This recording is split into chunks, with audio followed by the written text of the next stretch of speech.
We lock Grandpa in his room every night. Not because we don't love him, God knows we do. It's because he asked us to. Every evening, just before the sun dips behind the tree line, he walks calmly into his room, sits on the edge of his bed, and waits for one of us to slide the bolt shut from the outside. No windows, no keyhole, and thick insulation around the door. The house gets quiet afterward, like it's holding its breath. He told us once only once that it wasn't for his protection. It was for ours.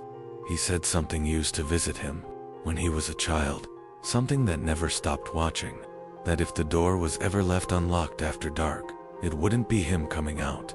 I know how it sounds. Believe me, I do. We used to laugh about it when we were younger, when his stories were just stories, and we still believed in the safety of the rationale. But that all changed the night we forgot to lock the door.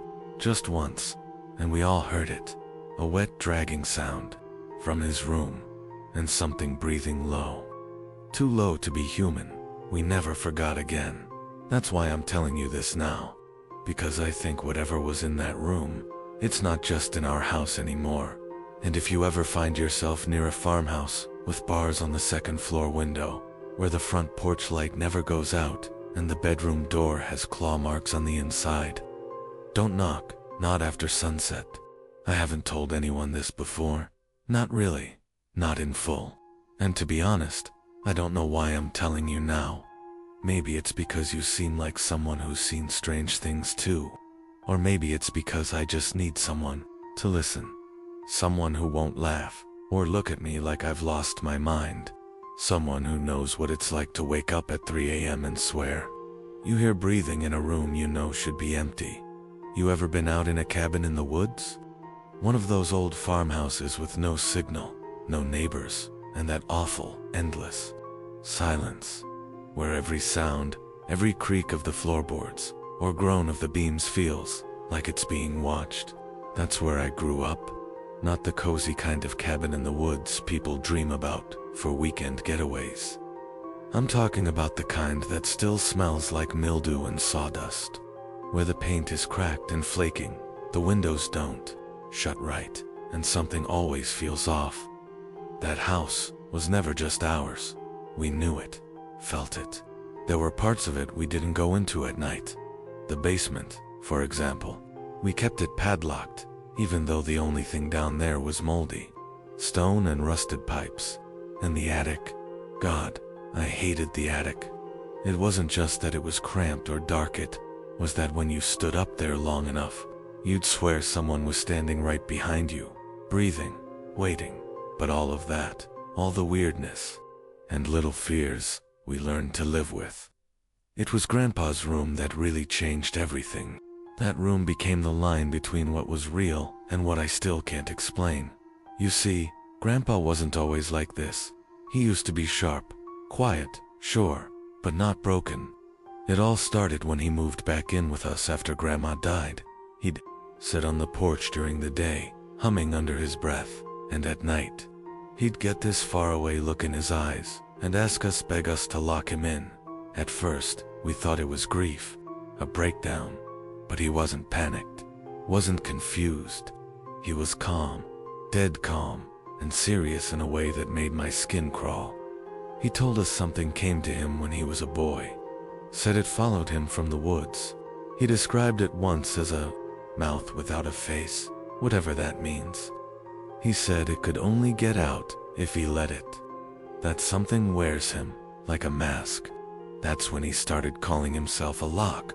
Not the lock, just a lock, like there were others. We should have gotten him help.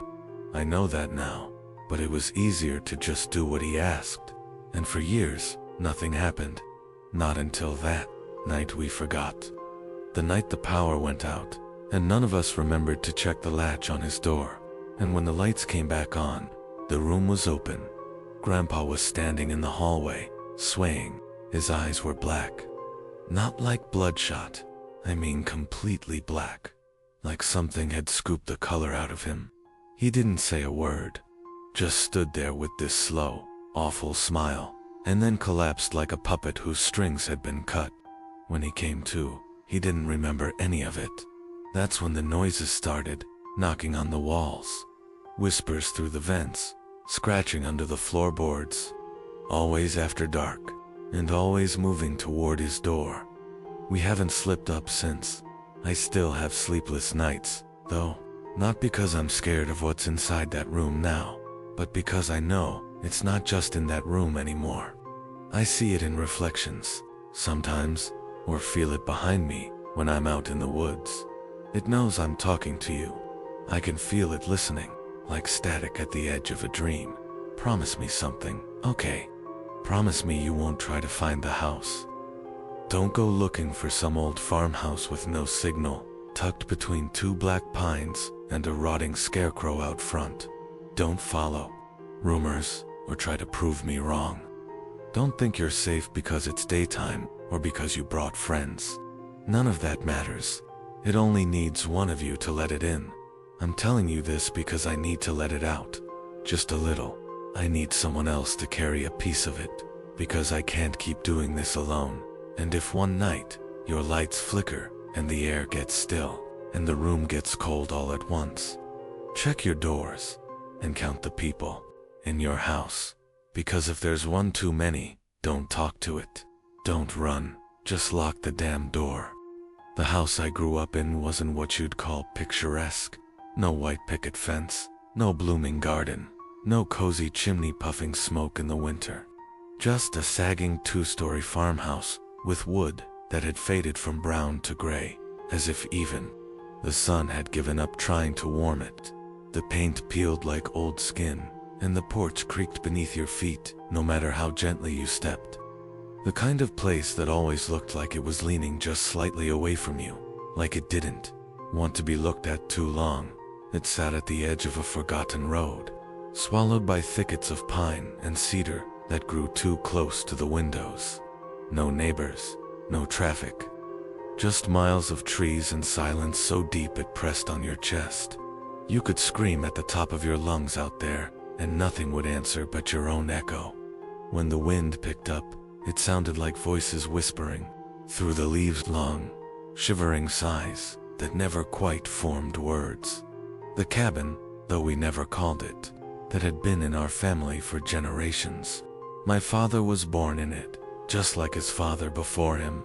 It was a place that carried its history in its bones. You could feel it in the floorboards, warped from decades of footsteps, and in the beams overhead that groaned at night like someone shifting in their sleep. There was always something off about it. The layout made no sense. Hallways that led to nowhere, doors that stuck even though the frame was fine, cold spots that never went away even in summer. The kitchen clock never stayed wound. We replaced it 4 times, different brands, different batteries. It would work fine in the store, but the moment we brought it back, the ticking would fade, slow, and stop entirely by midnight. Every time, and the birds, or the lack of them, they'd gather at the edges of the tree line, but never came close to the house, never landed on the roof, never nested in the eaves. In the mornings, we'd hear them singing in the distance, but closer to the porch, everything was dead quiet. Too quiet, like the house was holding its breath. When Grandpa came back to live with us, he wouldn't sleep in just any room. He asked for the one upstairs, facing east, the same one he'd used as a child. It had slanted walls and a small circular window that looked out toward the woods. He didn't care that it was drafty or that the radiator didn't work anymore. He said it was closer to where it started. We didn't ask what that meant at the time. It wasn't long after he moved in that things started changing. Not big changes, not all at once, just little things at first. Lights flickering, doors opening on their own. We'd blame it on faulty wiring or the wind slipping through the cracks. But excuses started to run thin when the locks wouldn't hold. My dad installed a deadbolt on Grandpa's door after one night where the knob kept turning on its own. We all heard it. Click, click, click. Over and over, like someone indecisive trying to come in. But when we checked, Grandpa was asleep, mouth open, snoring lightly, completely unaware, or pretending to be. The next morning, the deadbolt was on, The floor, not broken, unscrewed. The screws were lined up neatly beside it. Dad said it was a prank, a bad one. But I saw the look in his eyes. He was scared. He just didn't want to admit it. And then there were the mirrors. The one in the upstairs hall was old, silver-backed, warped at the edges. You know how some old glass makes your reflection look a little off? Like it's bending the light wrong. It had always been like that, but lately, it was worse. Your reflection didn't always move with you. You'd walk past and catch a glimpse. It would be just a half-second behind, just long enough to notice. And sometimes, the reflection wouldn't be looking back at you. It would be looking past you, over your shoulder, like it saw something standing behind you that you couldn't. I stopped using mirrors after that, and the locals, they knew, not outright, but you could tell. They never came up the road past the old mailbox, and they always made an excuse to leave before sunset. When the grocery delivery guy brought our order, he'd park at the edge of the tree line and honk until we came out to get it. Wouldn't take a step closer. I asked him once why, and he just shook his head and muttered, "Not my business what lives in that place." What lives in that place, as if the house itself was alive, or worse, hosting something. One time, in late October, a couple of teenagers from town decided to explore the woods around our house. They were looking for that haunted farmhouse they'd heard stories about. They never made it to the porch. They came tearing out of the trees before they even saw the house. One of them was bleeding from the ears, screaming about whispers, said something was talking inside their head. The other one wouldn't speak at all, just stared off into the distance, rocking back and forth like a broken toy. The sheriff came by the next day, asked if we'd seen anything. We told him no. He didn't press, just looked up at the house for a long time before driving off. The strangest part, I never felt like the house wanted to hurt me. Not directly. It didn't lash out. It didn't slam doors or throw things. It just watched, waited, like it was playing a long game. And Grandpa he was part of that game. I don't know how or why, but the house and whatever lived in it had claimed him long before I was born. He told me once, in one of his more lucid moments, that he made a promise to keep it locked away. Said it wasn't about chains or bars or bolts, that those were just reminders. The real prison was him, his mind, his body. That's why he needed the door locked from the outside. Not to keep us safe from something in the room, but to keep the room safe from what might use him to get out. I didn't believe him then, but I do now, because sometimes I hear it whispering from behind that door, and it doesn't sound like Grandpa anymore. It sounds like something else entirely. Night fell too quickly that evening, too thickly. The kind of darkness that didn't just settle, it pressed in. I remember standing in the kitchen, holding a half-empty glass of water, staring at the light switch like flipping it might change the atmosphere, clawing at the windows. The house creaked, not the usual kind either. It felt like something was shifting inside the walls. A slow, deep breath that wasn't mine. I chalked it up to settling wood and aging pipes.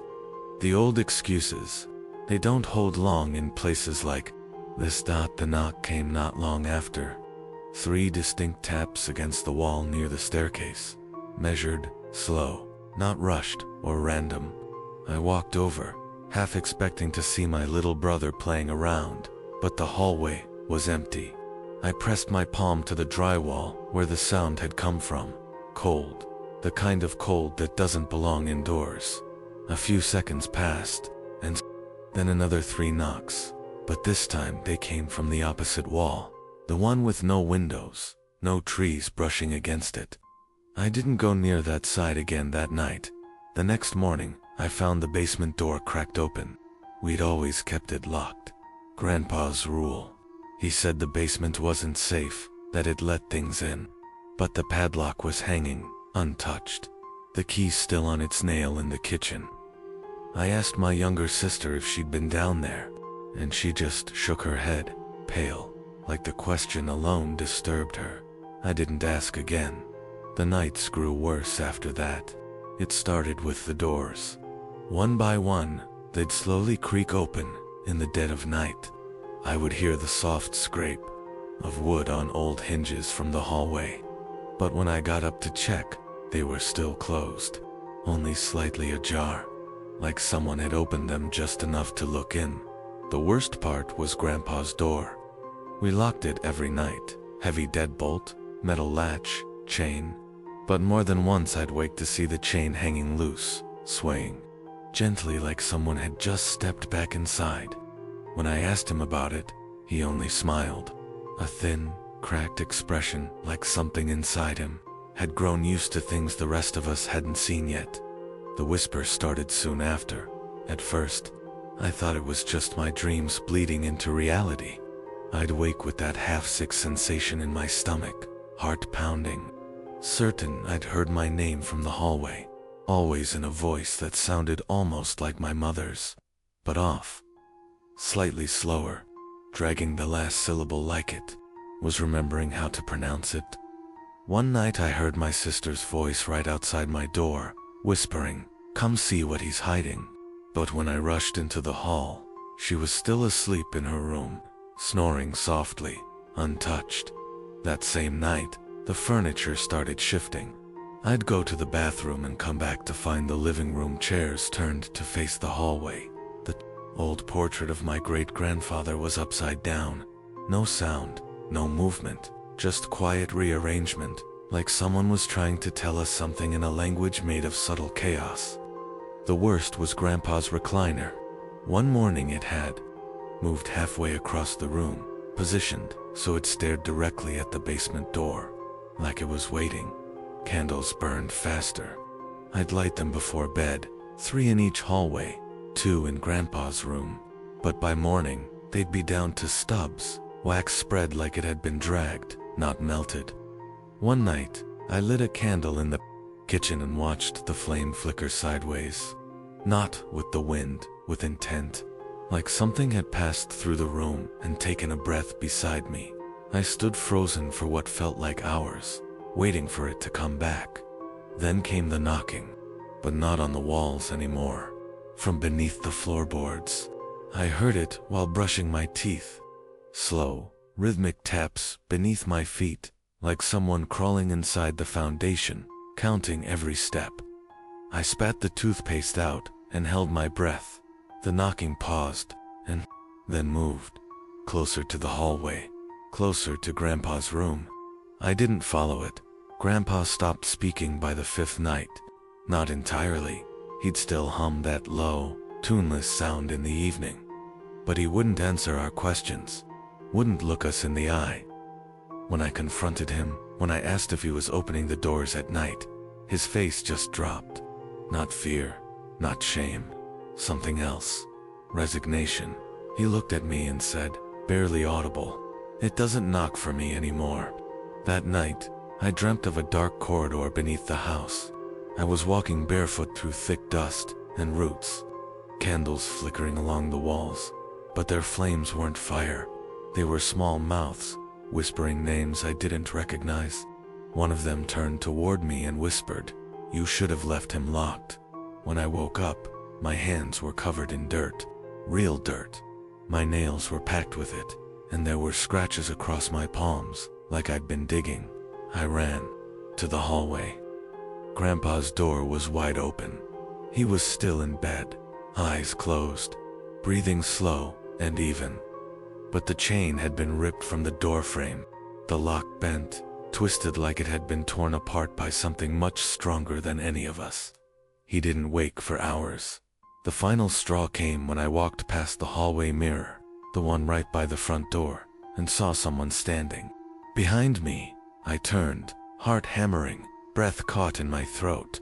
No one, but in the reflection, for just a second before it disappeared, Grandpa was standing in the corner, mouth open far too wide, eyes black and endless, and he was mouthing the same word, over and over, open. I don't know how I'm still here, how we haven't left. Maybe it's fear. Maybe it's whatever's in this house. Maybe it doesn't let people go once they've heard the knocking. But I feel it watching us now. Every candle is dimmer than the one before. Every knock is closer. Every whisper is louder. And Grandpa, he smiles when it happens. He smiles like he knows they're almost through. I couldn't keep pretending things were normal, not after what I saw in the mirror. Not after waking up again to the sound of Grandpa's door creaking open on its own, with no chain to stop it. There were too many questions, and no one in the house seemed willing to ask them. My siblings walked around in a daze, pale-eyed, sleep-deprived, like they were being fed dreams too heavy to carry. Grandpa was deteriorating by the hour, his lips dry, whispering to someone who wasn't, their eyes flicking toward corners like they moved. He stopped eating, stopped blinking for long stretches, just staring out the window at nothing, so I started looking. I didn't tell anyone. I waited until the house was asleep or pretending to be, and I crept into the hallway, barefoot, listening for movement. Every creak felt like a scream, but I made it down to the living room and pulled up the ragged rug beneath the coffee table. I'd remembered something years ago, before the floor was redone. Grandpa told me never to step on a specific floorboard, said it was weak, but it never creaked when I walked across it. I pried it up with a screwdriver and found a hollow beneath, a compartment maybe 2 feet wide, lined with dust and something darker, something dry and rust-colored that flaked when I touched it. Inside, there was a book. Not quite a journal, not like the leather-bound ones you'd find in stores, but a thick, handmade notebook wrapped in what I hoped was animal hide. The pages were brittle. The ink looked old, smudged in places like it had been written in a hurry, or while something was watching. The first entry was dated 1931. They found him by the river again, same as before. No wounds, just gone behind. The eyes, hollow like a lantern with the flame pulled out. Grandfather says it came from the forest, that the knock is its invitation, that once you hear it, you're marked. Entry after entry spoke of the same thing, nights of knocking, voices through walls, mirrors that didn't reflect what they should. The author mentioned a man, an ancestor, possibly the same age Grandpa is now, who began locking himself in every night after his wife vanished from their bed without a sound. The only thing left behind was her necklace, placed gently on the outside of the locked door. He said she had begun speaking differently before it happened. Slower, more distant, like she wasn't speaking from her own mouth. But what chilled me the most was a single phrase that appeared over and over in different handwriting, scribbled in margins, scrawled across entire pages in slanted script. It needs an invitation. One page looked fresher than the rest, not aged or yellowed. It had been added later, maybe by Grandpa himself. It was short. They said the chains would hold, but it isn't the door it wants. It's the moment we forget why the door is there. I sat back on my heels, the book shaking in my hands. My breath fogged in the air around me. It was cold, so cold suddenly, and I hadn't opened a window. Then the whisper came again, not from the hallway this time, from beneath the floor. You read it. You saw me. I dropped the journal and scrambled back, heart clawing at my ribs, trying to break out. There was movement below, a soft shifting sound, like knees dragging through soil. I heard a low moan, drawn out like breath over glass. And then something tapped from below again. 3 knocks, slow, patient, deliberate. I grabbed the journal and ran. The next morning, I tried to confront Grandpa. I stormed into his room, threw the book on the floor beside his bed, and demanded answers. His eyes didn't move, but his lips parted, and I swear I heard him say, "Too late." Then he turned his head toward the wall and whispered something I couldn't hear. That evening, I returned to the floorboards. I needed to know what was under there, what was watching us from beneath our feet. I brought tools, a flashlight, salt. I don't even know why. Maybe I saw it in a movie. Maybe I was desperate, but I was careful. I peeled the boards back slowly until I saw the dirt floor of the crawl space. But it wasn't just dirt. There were scratches, dozens of them, claw marks, deep and long, dragged across the soil and up the support beams. Something had been trying to climb up, trying to claw through the wood, trying to get in, and in the center of that small crawl space, beneath where Grandpa's recliner had been placed for years, was a circle, carved carefully, deeply, with symbols that hurt my head to look at. Some part of my brain didn't want to recognize them. I felt dizzy, nauseous, just staring at it. There were bones arranged in a pattern I didn't understand. Small, too small to be animal. A child's maybe, or something worse. And above it all, etched into the beam supporting the living room, were words in the same handwriting from the journal. To open the door is to forget. It waits for forgetting. It waits for love to let it back in.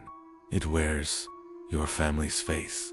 That last one broke me, because that night I had heard my mother's voice again, and she's been gone for 3 years.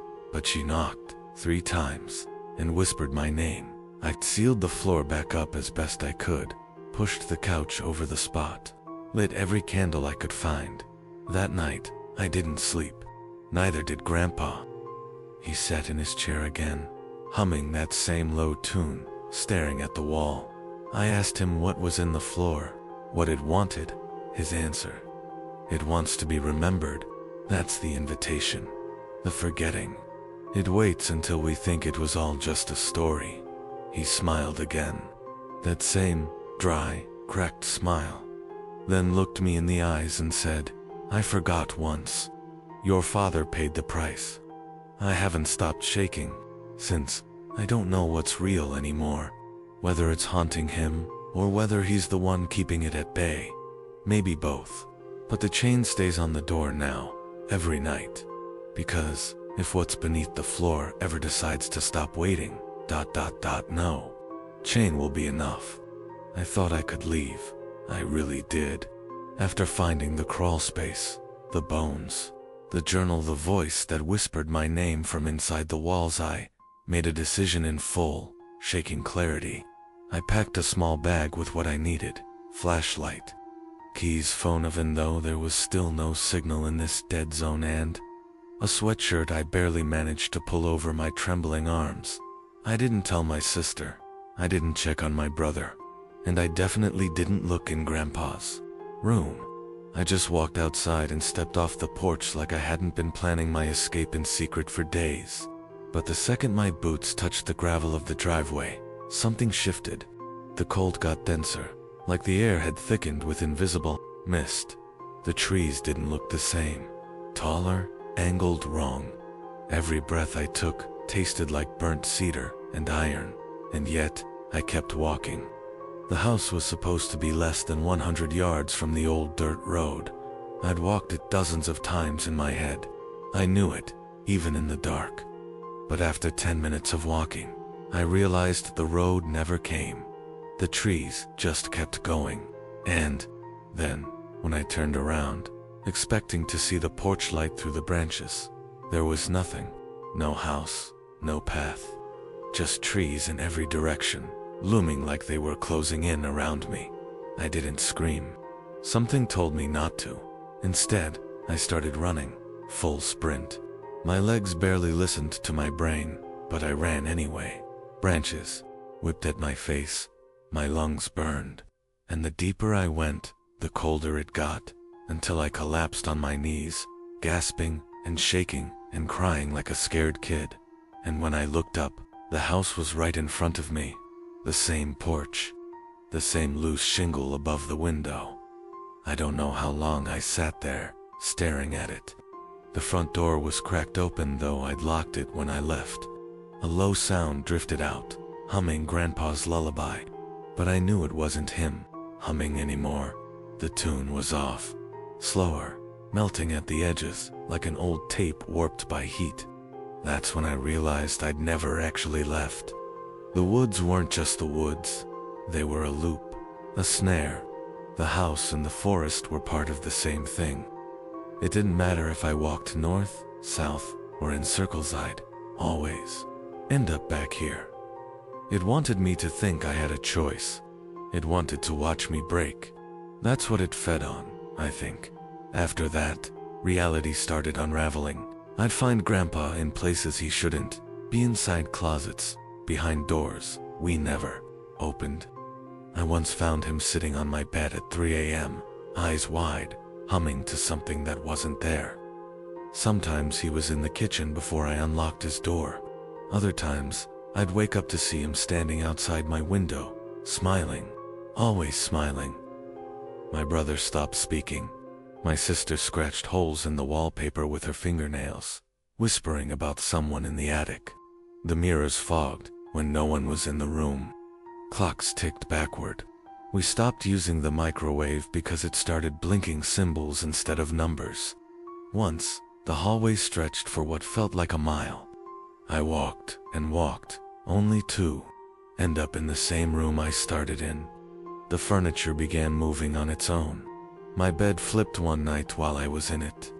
Chairs rotated to face corners. And always, there was knocking. From the attic, from behind Grandpa's door, from under the floor. 3 slow, deliberate knocks. Like it was counting dot. Sleep became impossible. And when I did drift off, my dreams bled into reality.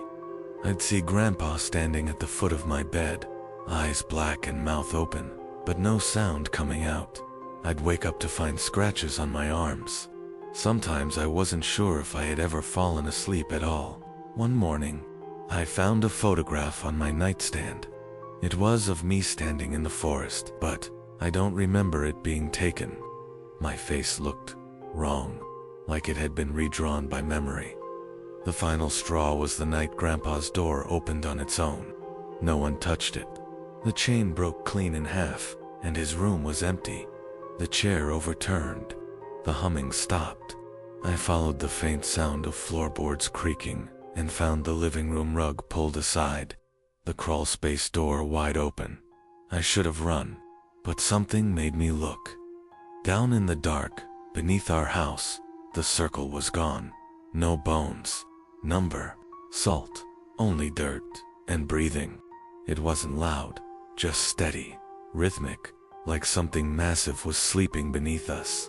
I heard Grandpa's voice again, not screaming, not panicked, just soft, like he was right behind me. "Come see," that's all he said. And the terrifying part is, I almost did. I stepped 1 foot onto the first wooden rung of the stairs, and that's when I saw the shadow stretch out from under the floor. It didn't match the angle of the light. It moved on its own. I ran back upstairs and slammed the hatch shut, and I locked it. But even now, I don't know if that did anything. Sometimes I still hear breathing beneath the floor. Sometimes the humming returns. My brother stares at the walls like they're whispering to him. My sister hasn't spoken in days. And me, I'm forgetting things. More each day. Whole hours. Whole conversations. I write everything down now, names, dates, which door is safe to open, which mirror shows my real reflection. But even that's beginning to fade. Sometimes I look at the paper and it's blank. Or worse, it has writing I don't remember writing. "Let it in," one page said. "You already did," another whispered. "The forest no longer looks like trees. The house no longer looks like a house. I think it's wearing us, using us to keep people away, or draw them in. I don't know anymore. I just know I'm tired. I can't tell if I escaped or descended. Maybe there's no difference. Maybe escape was the descent all along. And tonight, I think I heard my father's voice calling me from the basement. He's been dead a long time, but he sounded just like he used to. He said, "It's not so bad down here, just a little dark." I almost answered him. I almost believed him. And that scares me more than anything. Because once you stop remembering what's real, what's truly yours, it becomes easier to listen, to open the door, to join whatever's waiting on the other side. I'm not telling you this for sympathy. I don't even expect you to believe me. Honestly, I wouldn't blame you if you didn't. If someone came to me with this story a year ago, I'd smile politely and find the fastest excuse to leave the conversation. But now I watch people differently. I look at their eyes. Really look. Some of them, they've seen it too. Not my house, not my family, but something like it. There's a shadow behind their stare, a tightness in their voice when they talk about bad dreams or old places they don't visit anymore. I think there are more of us than you realize. We don't wear signs. We don't share our stories in the open. But we're out here, whispering in the dark, hoping someone like you might finally listen. That's why I'm telling you. Because you listened this long, you stayed, and that means something. Maybe you've had your own close call. Maybe you've walked past a mirror and your reflection didn't move right. Or maybe you've stood in a silent room and heard your name whispered from the walls. Little things, the kind of moments you can still explain away until you can't. If that's the case, then please, hear me now. Whatever's out there, it doesn't want to be understood. It doesn't follow rules. It doesn't care about your logic or your prayers. It doesn't even need to hurt you directly. It just waits. It watches. It wears your memories like old clothes until you don't recognize them anymore, until you don't recognize yourself. I haven't been able to sleep since the last night. I close my eyes, and I see the attic door opening again. I hear the creak of the floorboards under Grandpa's boots. I see the shadow that followed him, rising out of the crawl space like a second spine. I don't know if he's still alive. Sometimes I think I hear him humming, faintly, like it's coming from inside the vents or under the floorboards of wherever I am. And I move a lot now, never staying in one place for too long, but it always catches up. Not the house, but the feeling that something is just a breath away, waiting for me to relax, to forget, to stop checking every mirror, to stop keeping track of time. You think you'll never forget something like this, that it'll burn itself into your memory forever. But that's the trick. It doesn't just scare you, it wears you down, slowly, quietly. Every time I look in the mirror, I double-check to see if my reflection is blinking at the same time. Every time I step into a new apartment, I knock on the walls just to make sure nothing knocks back. And sometimes, when I'm half asleep, I catch myself humming that lullaby Grandpa used to sing. The one that always started when the thing in the house got closest. I don't know if any of my family is still in there. Maybe they're alive. Maybe they've all become part of it. Maybe I have, too. And this is just the last sliver of myself that still remembers what being normal felt like. I used to think I escaped. Now I think I was let go on purpose. Maybe I'm a thread it's still holding on to. Maybe it wants you to hear this story. Maybe that's how it spreads. Not like a virus, but like a tune stuck in your head. A story you can't quite shake. That's how it begins: curiosity, a late night read, a weird noise you ignore, a visit to a house in the woods that doesn't show up on any GPS.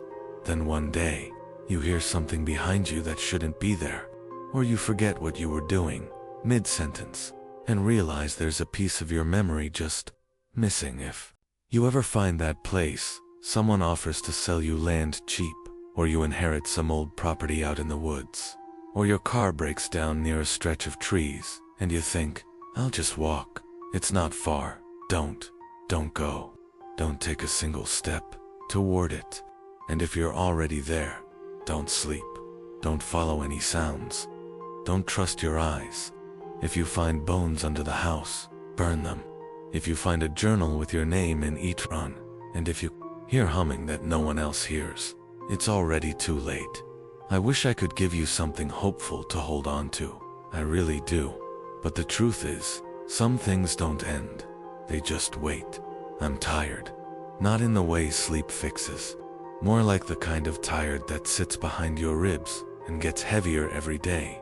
But if telling you this keeps you safe, if even one person listens and doesn't make the same mistakes I did, then maybe it means something. Maybe I'm still useful. Maybe it's not too late for you. Just promise me something.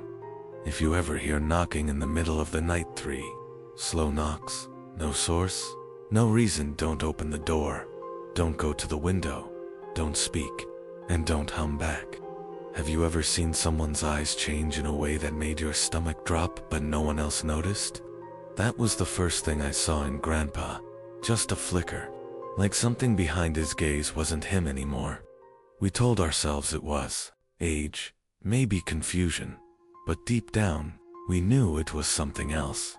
Something older than any of us, wearing his skin like a memory. I don't know how long he's been that way. I don't know if it even is him anymore. All I know is what he told me, that we have to lock the door. That if we don't, it gets out. And when it gets out, it remembers everyone who ever looked at it too long. Have you ever had to keep a secret? Like that? One that rots the inside of your mouth the longer you carry it. If you've ever seen something you can't explain. If you've ever felt something watching you from the other side of the dark, comment below. I want to hear it. I read everything, even if I don't always respond. I'm not alone in this anymore, and maybe you aren't either. But promise me this: whatever you do, don't open that door. And if you hear tapping tonight, just light a candle. Keep your back to the wall, and don't under any circumstance say his name.